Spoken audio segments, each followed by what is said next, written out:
Bendiciones, bendiciones, buenos días. Demos gracias al Señor por otro día más que nos ha regalado y gracias porque sopló ese aliento de vida en nuestra nariz. Amén.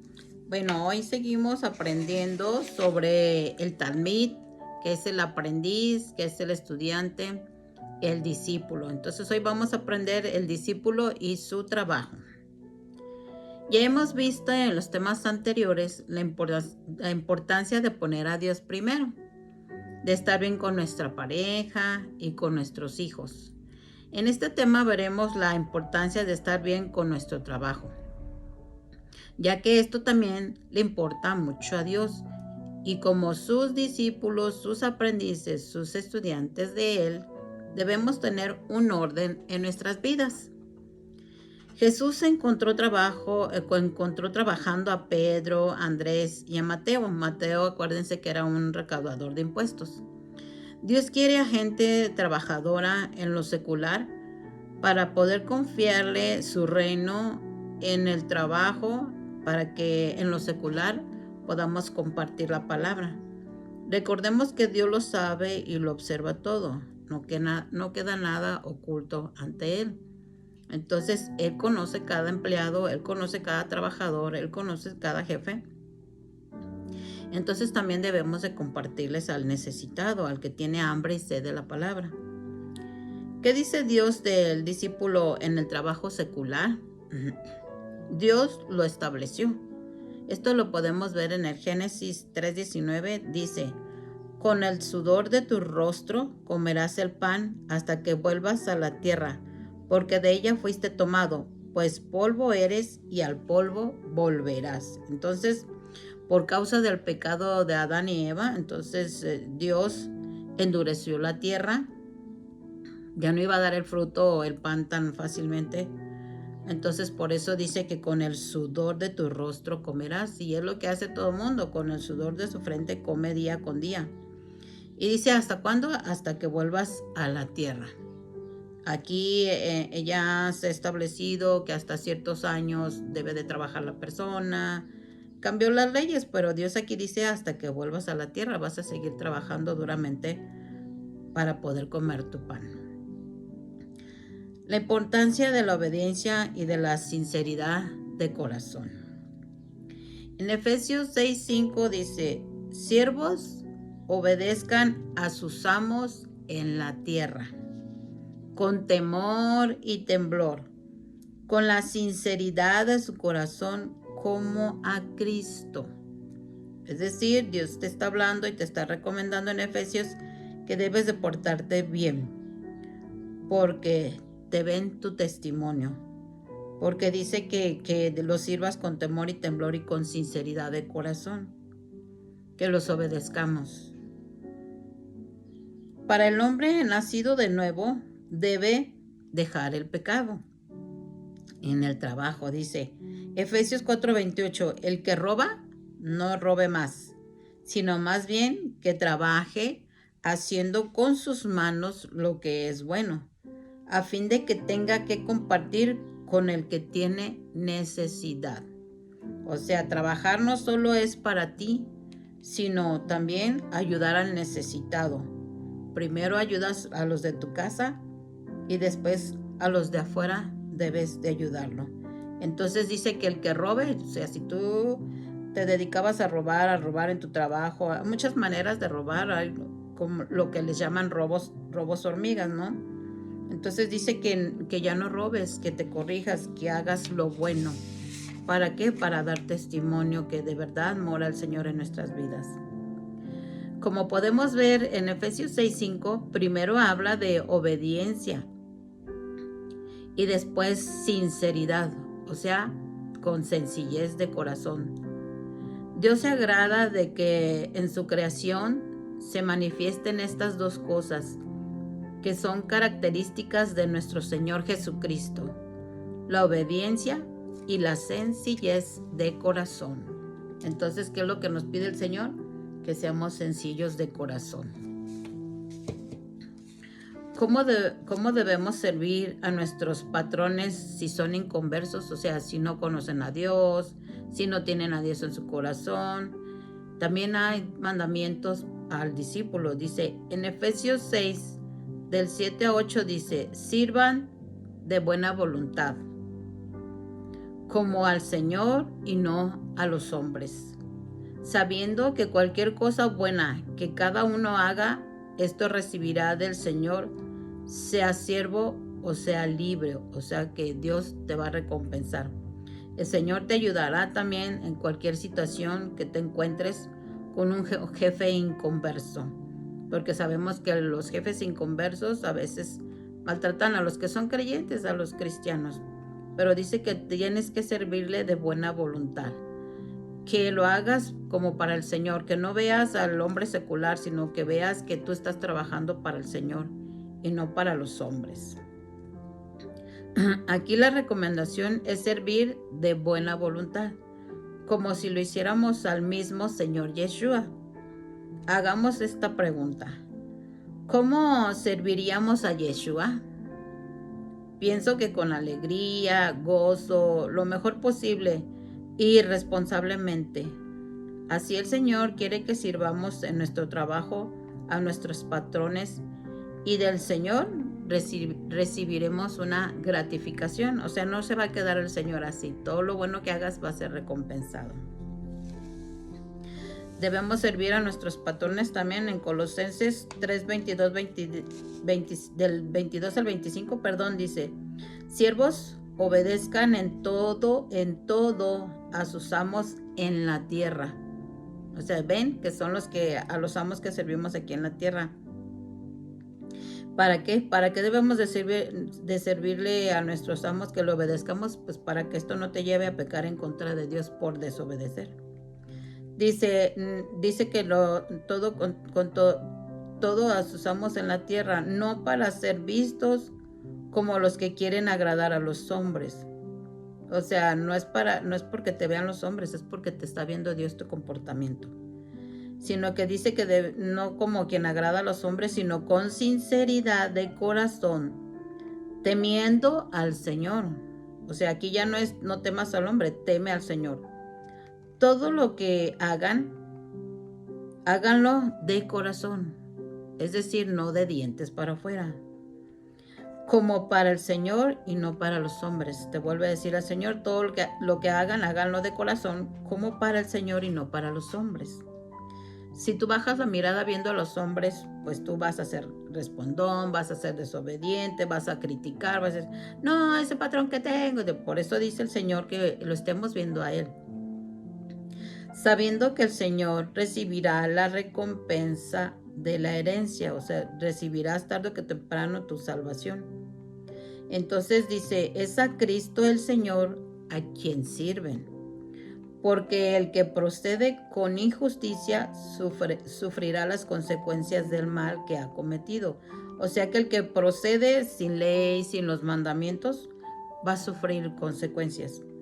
Y eso sin hacer acepción de personas. O sea, pagarás por no ser sincero de corazón, y Dios no hace diferencia y Dios no hace acepción de personas. Entonces tenemos que mantenernos obedeciendo al Señor, servir de todo corazón a nuestros patrones. En primera de Pedro 2:18 dice, siervos, estén sujetos a sus amos con todo respeto. O sea, obedezcan a sus amos con todo respeto. O sea, no debes de faltarle el respeto a tus jefes. No solo a los que son buenos y afables o comprensibles, sino también a los que son insoportables. O sea, aquí tú quizás te podías justificar, no, es que son de lo peor, mi jefe es insoportable, intolerante, es un esto, es un aquello, pero aquí dice, estén sujetos a sus amos con todo respeto, aunque sea insoportable. El mandamiento de Dios es que como discípulo, como seguidor de Él, tienes que guardarles respeto.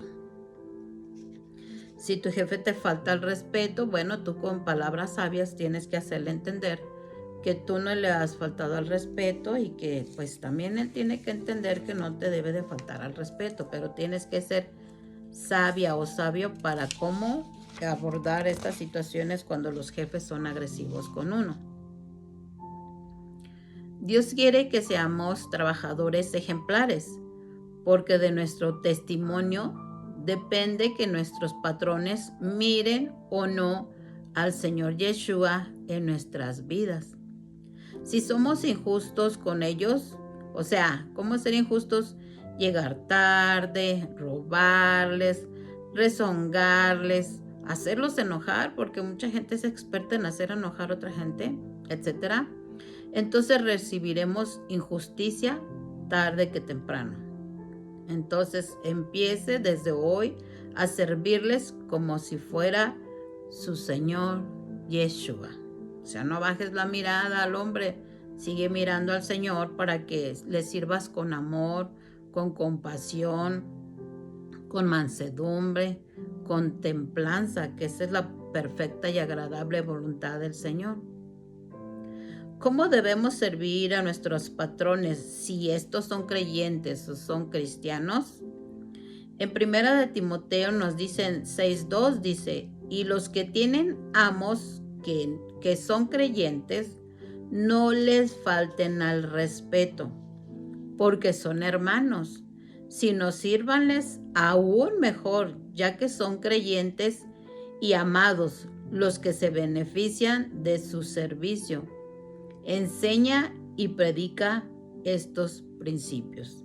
Es decir, que porque son patrones creyentes, no les faltes al respeto, no abuses de ellos por ser cristianos. Muchas de las veces, ay, al cabo es cristiano, me va a entender mi pereza, me va a entender mi falta de respeto, me va a entender, al cabo somos hermanos. No lo debes desear. Aquí dice que debes servirle mejor. Y dice que esto enseña y predica estos principios, o sea, disipula. Es el talmidid, el que es enseñable. Entonces, esto te dice el Señor, debes de enseñar que a los patrones que son cristianos, debes de servirles mucho mejor. Y no debes de abusar de ellos. Ni debes de hacer concha, porque muchas personas son conchas, que somos del mismo Dios. No. Tienes que servirles mucho mejor.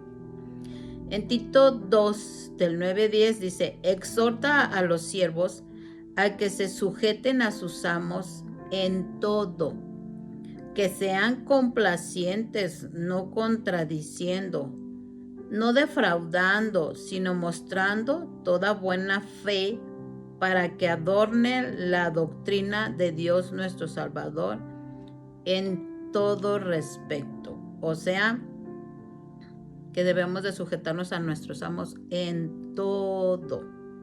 Que no sean respondones, porque hay muchos que son respondones también, o sea, no contradiciendo, no contradigas, no sea respondón. Dice que sino mostrando toda fe, acuérdate que significa obediencia a la palabra, firmeza, fidelidad, lealtad. Para que esto adorne, dice la doctrina, la enseñanza de Dios nuestro Salvador. Es decir, que cumpliendo y obedeciendo y sujetándote en todos tus amos, vas a mostrar que verdaderamente la palabra del Señor mora dentro de ti. A veces confundimos la relación como cristianos y se provoca la irresponsabilidad en el trabajo. Eso es dar un mal testimonio. Dios quiere usarnos, pero si fallamos con nuestros patrones, no podremos con un ministerio. Dios quiere que seamos responsables con la familia y con los patrones también. ¿Cómo debemos comportarnos en nuestros trabajos si nosotros somos los patrones? Ya ven, hay para todo. Tienes un patrón incrédulo, tienes un patrón creyente y ahora si nosotros somos patrones, Dios tiene para todo.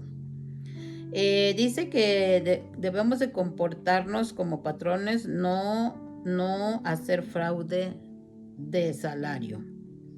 En Levítico 19:13 dice, no oprimirás a tu prójimo ni le robarás. El salario de un jornalero no ha de quedar contigo toda la noche hasta la mañana. Es decir, no oprimirás, no debes de presionar, no debes de agobiar, no debes de tener desasosegado a tu prójimo, al que está trabajando contigo. Dice que el salario de un jornalero, el jornalero es una persona que trabaja a diario por su comida. Entonces, por eso dice que no lo tendrás desasosegado, de que le vas a retener el dinero por codicia, porque la codicia produce juicio. ¿Por qué por codicia? Porque le retienes, ay, otros 2, 3 días que tenga el dinero en el banco, me va a redituar, me va a dar intereses. Y el pobre jornalero esperando su salario. Actualmente te pagan cada semana o cada 15 días. Y esto va en contra de la palabra del Señor también. O sea, cambiaron las cosas que Dios estableció, las cambiaron. Las cambiaron para pagarte cada semana y cada 15 días. Pero tú a diario comes. Tú a diario necesitas el alimento. Y hicieron mal el cambiar esta ley, porque pues diario necesitamos comer, y ahí está desesperado que llega la semana porque ya apenas te alcanza o ya no te alcanza, o la quincena. Pero esto va en contra de la voluntad del Señor. Y están pecando los que tienen empresas. Y también si tú eres patrón, pues estás pecando porque estás reteniendo el salario del jornalero. También los esposos oprimen a las esposas cuando les dan el gasto semanal o quincenal. También no le retengas a la esposa la semana o la quincena, o el chivo, o el dinero de lo que tú a diario comes. A veces también como esposo abusas de esto con tu esposa. Y la pobre está extendiendo el dinero, a ver cómo lo extiende con tal de tener la comida para ti, para tus hijos. Entonces, hermano, yo te pido en el nombre de Yeshua que reflexiones delante de Dios y que hagas lo correcto, y que también a la esposa no le retengas la semana o la quincena o el chivo. O sea, muchas veces ya tienes ahí el dinero guardado, o sea, no lo retengas, dalo, porque pues es para tu propia comida, lo que tú comes, lo que tus hijos comen, lo que ella come. Y no seas injusto con ella, porque va a haber juicio delante del Señor. Dice que Zaqueo aprendió esta voluntad perfecta y agradable del Señor, porque él era amo, él tenía una empresa. Debemos de restituir o devolverlo defraudado. En Lucas 19:8 dice: pero Zaqueo, puesto en pie, dijo a Yeshua: Señor, la mitad de mis bienes daré a los pobres. Y si en algo he defraudado a alguien, se lo restituiré cuadruplicado. O sea, Zaqueo, cuando llega Yeshua a su casa, llegó la salvación, llegó el reino de Dios. ¿Por qué? Porque él se arrepintió. Él vio su condición en la que estaba delante del Señor. Tan fue tocado que dijo que la mitad de mis bienes daré a los pobres. O sea, él se deshizo de la mitad de lo que tenía. Y no, sin embargo, como el rico que Jesús le dijo, sígueme. Y le dijo, le dijo el rico, todos los mandamientos he cumplido. Y Jesús le dijo, te falta uno. Y cual, vende todo lo que tienes y sígueme. Y el rico se entristeció. ¿Por qué? Porque tenía muchas ganancias y no quería compartir lo que tenía. Pero sin embargo, aquí podemos ver a Zaqueo, que le dio la mitad a los pobres. Y fíjense, y aún dijo, y si en algo he defraudado a alguien, o sea, si a alguien lo defraudé, le robé, le quité de más, no le di, dice, lo restituiré cuadruplicado. Y bíblicamente Zaqueo sabía que se tenía que regresar 4 veces más. Entonces, tú que conoces a Dios, ¿has restituido el daño que has hecho? La pregunta es esa. Y en todas las áreas hay que restituir. Si fuiste mal esposo o mala esposa, hay que restituir 4 veces más. Entonces, bíblicamente sabemos que se restituye 4 veces más. Entonces, si has hecho algo malo, hay que restituir 4 veces más. Entonces también debes servir de buena voluntad y no hacer amenazas. Tú como jefe no debes de estar amenazando a los empleados. Efesios 6:9 dice, y ustedes, amos, hagan lo mismo con sus siervos y dejen las amenazas, o sea, deja de asustarlo, deja de amedrentarlo constantemente, sabiendo que el Señor de ellos y de ustedes está en los cielos y que para Él no hay acepción de personas. Es decir, aquí está hablando que los trabajadores tienen un Dios y tú como jefe también es el mismo Dios. Entonces Dios te tomará en cuenta cómo tratas a tus siervos o a tus trabajadores. Se dan casos de grandes líderes que cuentan con algún negocio o puesto en el trabajo y tratan a sus empleados mal. A veces son empleados creyentes, pero a veces son inconversos y no les reflejan a Cristo Yeshua.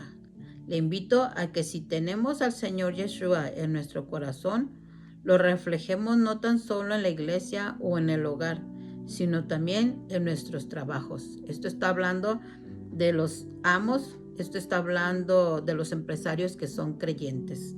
Cómo tienen que comportarse, tienen que demostrar también que tienen a Yeshua en su corazón y que su comportamiento es correcto, que su comportamiento es santo y que no debe de maltratar a los empleados. ¿Podemos combinar nuestro trabajo secular y el ministerio? Claro que sí, como Pablo lo hizo. En Hechos 18:3 dice, y como él era del mismo oficio, o sea, Pablo era del mismo oficio, se quedó con ellos y trabajaban juntos, pues el oficio de ellos era hacer tiendas de campaña. Eso era lo que hacía Pablo con sus manos, tiendas de campaña. El gran apóstol Pablo trabajaba haciendo tiendas, no se olvidaba de enseñar la palabra. Hacía ambas cosas con esmero y responsablemente, y Dios le permitió, debido a su gran amor por él, ministrar tiempo completo en su momento. Entonces, ¿qué desea Dios para nosotros? Desea lo mejor. Desea que lo que trabajemos le demos a Dios lo que le corresponde. ¿De qué desea Dios para nosotros? Trabajar y ministrar también o enseñar la palabra. Y muchas de las veces Dios desea que trabajemos para Él a tiempo completo. Entonces dice que Dios nos desea lo mejor y trabajar mientras trabajes, paga los diezmos y apoya en el reino de Dios con el 90% que te quedas. Con ese 90% que Dios te deja, dice que hagas tesoros en el cielo. Esto lo vemos en Mateo 6:20. Mateo 6:20 dice, sino haceos tesoros en el cielo donde ni la polilla ni el orín corrompen y donde ladrones no minan ni hurtan. Porque donde esté vuestro tesoro, ahí estará también vuestro corazón. Entonces, no te afanes mucho por hacer tesoros aquí en la tierra, porque se quedan, nada nos vamos a llevar. Entonces, con lo que te quedas, Dios, ya hemos hablado sobre el diezmo, entonces Dios dice que paguemos los diezmos. Donde tú estás siendo enseñado, ahí paga tus diezmos. En Hebreos 7:5 dice, ciertamente los que de entre los hijos de Leví son los sacerdocios, reciben el sacerdocio, tienen mandamiento de tomar del pueblo los diezmos. O sea, aquí está hablando Dios que los sacerdotes, los levitas, los cantores, tienen un mandamiento que deben de tomar del pueblo los diezmos según la ley, es decir, de sus hermanos, aunque estos también hayan salido de los lomos de Abraham. O sea, todos deben de dar los diezmos, todos, porque Dios te deja un 90%, nada más te está pidiendo un 10%. ¿Para qué? Pues para bendecirte a ti, para multiplicar lo que tienes, para bendecirte espiritualmente, porque lo que tú hagas aquí en lo natural, lo recibirás espiritualmente. En Malaquías 3, del 8 al 12 dice, ¿robará el hombre a Dios? Pues vosotros me habéis robado, dice Dios. Y dijisteis, ¿en qué te hemos robado? Y Dios les dice, en vuestros diezmos y ofrendas. Malditos sois con maldición, porque vosotros la nación toda me habéis robado. Traed los diezmos al alfolí, o sea, al almacén, y hay alimentos en mi casa. Y probadme ahora en esto, dice Dios de los ejércitos, si no os abriré las ventanas de los cielos y derramaré sobre vosotros bendición hasta que sobreabunde. O sea, te va a sobreabundar, pero si tú no diezmas, te quedas tú muy corto, muy limitado, y no, Dios no te va a sobreabundar. El 11 dice, reprenderé también por vosotros al devorador, y no os destruirá el fruto de la tierra, ni vuestra vida en el campo será estéril, dice el Señor de los ejércitos. Curiosamente se está hablando de una sequía en Jalisco. ¿Por qué será? ¿Estará reprendiendo Dios al devorador o estarás robándole tú a Dios? El versículo dice, y todas las naciones os dirán, bienaventurados porque seréis tierra deseable, dice el Señor de los ejércitos. O sea que no va a haber crisis mientras tú diezmes y ofrendes, mientras el 10% que te pide Dios es para santificar y para bendecirte el 90%. Entonces dice que estarás maldecido. ¿Por qué? Porque no te alcanzará, en tu negocio no prosperará, no podrás tener abundancia, no podrás tener ni siquiera paz en tu hogar, en tu casa. O sea, todo lo que tú le des a Dios aquí en la tierra, tu bendición va a venir del cielo, pero lo que tú retengas en la tierra va a ser retenido en los cielos. Entonces, pues nos conviene bendecir al Señor. Y entonces, si nosotros queremos que la tierra, que Guadalajara haya el fruto, pues hay que diezmar y ofrendar y hay que obedecer la palabra, porque de otra manera no va a haber. Curiosamente, no va a haber agua según se está acabando, pero todo esto, aunque lo están haciendo allá arriba, ya sabes dónde, Dios lo está permitiendo por algo. Entonces, reflexionemos que Dios quiere lo mejor para nosotros. Entonces, mientras trabajemos, mientras tengamos aún pensión, diezmemos y démosle a Dios lo que le corresponde, porque se lo estás dando a Dios. Aunque tú le estás depositando en algún lado donde te están alimentando espiritualmente, se le está dando a Dios. Porque acuérdate que acá decía, hazlo para el Señor, témele al Señor. Entonces debemos de obedecer al Señor. Debemos en los trabajos, Dios quiere apoyarnos económicamente y quiere usarnos en algún ministerio también. Entonces algunos van a tener algún llamado para trabajar para Dios a tiempo completo, pero tiene que ser un llamado de Dios confirmado si te llama al ministerio a tiempo completo, y hay que hacerlo con gran gozo, como lo hicimos en los trabajos seculares. O sea, no faltamos, ahí estuvimos, fuimos perseverantes, fuimos honestos, fuimos íntegros. Entonces, cuando Dios nos mande llamar a un trabajo para Él, entonces tenemos que hacerlo aún con más empeño, con más gozo, con más amor sincero hacia Dios. Y esa es la voluntad del Señor para los discípulos, para los que son enseñables, para los que están aprendiendo, para los que son seguidores de Yeshua. Que sepamos combinar, que sepamos saber llevar bien nuestra casa, saber bien llevar a los hijos, saber bien llevar el trabajo. Entonces un discípulo hace eso, un discípulo obedece, es enseñable, es dócil, aprende a hacer la voluntad de Dios. Y eso es lo que quiere el Señor con estas enseñanzas, que aprendamos a ser mejor cada día más, que procuremos con diligencia presentarnos aprobados delante de Dios, como obreros que no tienen de qué avergonzarse, que maneja con precisión y con verdad la palabra del Señor. Entonces esto es lo que hoy hemos aprendido. Espero el Señor que abra tu corazón, que toque tu corazón y que reciba la palabra con mansedumbre y la pongas por obra. Bendiciones.